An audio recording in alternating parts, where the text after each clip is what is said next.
మహారాష్ట్ర ముఖ్యమంత్రి కథలో ప్రధానమైనటువంటి ఘట్టం మరి కాసేపట్లో తేలిపోతుంది. దేవేంద్ర ఫడ్నవీస్ని అనౌన్స్ చేస్తారా, మరెవరినన్నా అనౌన్స్ చేస్తారా అన్నటువంటిది భారతీయ జనతా పార్టీ అధినాయకత్వం తేల్చబోతుంది. ఇవాళ మహాయతి కూటమి మీటింగ్ మొన్ననే జరగాలి, 30వ తారీఖున జరగాల్సి ఉంది. కానీ షిండే ఢిల్లీ నుంచి రావడం వెళ్ళిపోయి తన స్వగ్రామంలో కూర్చుని మహాయతి కూటమి మీటింగ్కి డుమ్మా కొట్టాడు. దానికి కారణం ఏంటి అంటే తనకి డిప్యూటీ సీఎంకి ఒప్పుకున్నాడు, కానీ హోంశాఖ కావాలని కోరుతున్నాడు.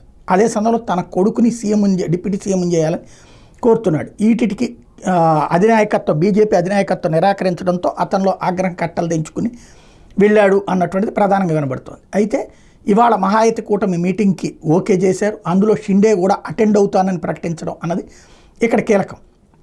నెంబర్ 1 తద్వారా ఇందులో ఫైనల్ అవుతుంది. రెండవది, ముఖ్యమంత్రిగా బీజేపీని ఒప్పుకున్నాను అని చెప్పేసి మరొక వైపున అతను ప్రకటించాడు. తద్వారా ఇక బీజేపీకి సంబంధించిన అంశం అయితే క్లియర్. ఇక బీజేపీకి సంబంధించిన ముఖ్యమంత్రి అభ్యర్థి దేవేంద్ర ఫడ్నవీస్, మురళీధరన్ లేకపోతే ఇంకెవరినన్నా పెడతారా అన్నటువంటిది చూడాల్సి ఉంది. ఓవరాల్గా అయితే మహారాష్ట్ర ముఖ్యమంత్రి పదవికి రేపు 5వ తారీఖు ప్రమాణ స్వీకారం అయితే జరగబోతుంది.